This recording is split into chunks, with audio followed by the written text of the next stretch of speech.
Hello, friends. Welcome to Multiverse. And every day in the morning, I meet you live on various social media platforms. And we are exploring the celestial bodies. We've already covered the solar system and we have moved out in the neighborhood. And right now, we are exploring the celestial bodies which are close by. So today, we are going to discuss about Struve. Struve is a close by red dwarf. And friends, as you know that nearly 70% of the stars which are found in our universe are the red dwarf stars, which are very, very small. So, what is this Struve system as some unique? Let's find out. Let's get into our imaginary spaceship and let's get into orbit of Struve system so that we can examine it up close. So here we are, and we are in the orbit of Struve. As you can see, the axis of Struve is directly looking towards Earth, so that is why it has this weird motion. But friends, this is a live feed, and we are examining it up close. So first thing is, this is a binary star system, and this is not a single star. There are two red dwarfs in this system, and they are present in the constellation of Draco. Well, when we talk about two binary star systems, the chances are there could be planets. So we will examine that in a bit. But these are very, very dim, very hard to look at because they do not produce too much light. And that is why you need an instrument or a telescope to really examine the Struve. Even though there are two stars, but again, both stars are very dim and very hard to look at. In terms of distance, it is still very, very close by. It's about 11.6 light years away from us. And 11.6 light year is not, too far from the universe standpoint, but it is pretty far from the human standpoint, simply because light itself takes 11.6 years to reach us. So that is why, even though it is very far off, but it is close by from the universe standpoint.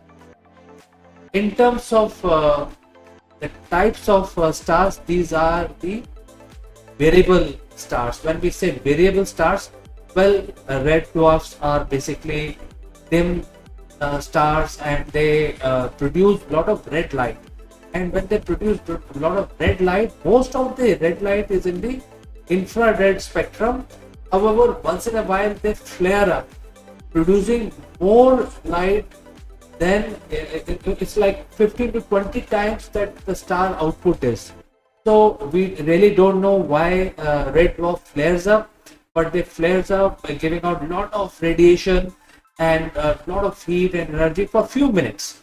And if the flare goes all around, unlike the solar storms on our sun, which are localized in one area because that is determined by the solar spot activities, dark spot activities. But in case of a red dwarf, which basically flares out in all directions, so it goes all over the place, and suddenly a dim object, you may think that this is something which is very, very peaceful, very calm, and very cool, but it will emerge into a big explosion of radiation and heat and light.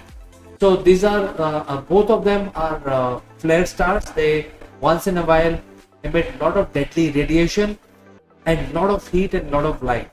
Well, scientists do not know why it happens, and there are certain red dwarfs which shows there is a set frequency, but many erupts without any frequency and without any external event or any external entity which is entering their solar system. They just flares up.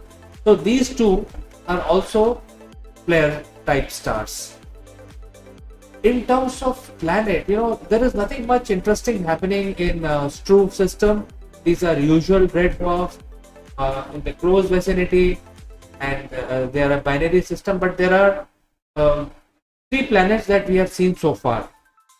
First of all, friends, I have to tell you that to look at a planet around a red dwarf system is very, very difficult, because is very, very hard to look at. It's difficult to even examine it.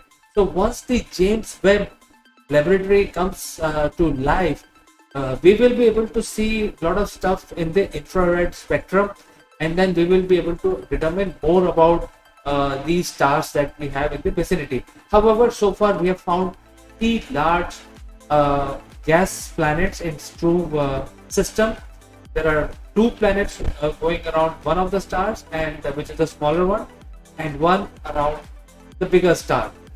Well, there are gaseous planet, which means that there could be possibility of setting up hydrogen harvesting mechanism. You know, when we have hydrogen fusion mastered in future, when we are able to master the fusion of hydrogen in future, we will be able to fuel that, use that as a fuel in our interstellar mission in future. And because of that, there could be these gas giants can set up, help us set up the fueling stations for our interstellar missions. So this is something which we can think of as a possibility, because there is nothing much interesting happening.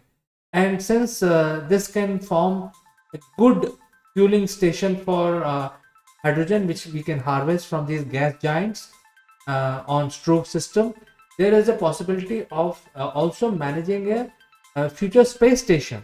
And there's lot of imagination happening to set up to support the interstellar flight and set up the space stations in Struve, so that humans can then stop over for some time for supplies and fuels, and then after that, after refueling, after relaxation, they can jump to a much further star system, which can be, so this can form as a midway, not for a long-term stay, but huge space station can be built which can support various flights in all directions, because these three large giant gas planets have a lot of hydrogen, and that hydrogen can be harvested especially for the long-term interstellar space missions. So this is something that we have to offer today in terms of uniqueness of Struve system. It is not so unique, it is like any other red dwarf, and nevertheless it is in the neighborhood of Earth and our Sun, and this is something that we know. I think we will get to know more facts about these red dwarfs in the vicinity once the James Webb open up its transponders and its instruments towards these stars, and we will start getting more features coming in from these star systems. So friends, hope you enjoyed the video today, and if you know more about Struve, do not hesitate to send in your comments, and I will respond to each and every comment of yours.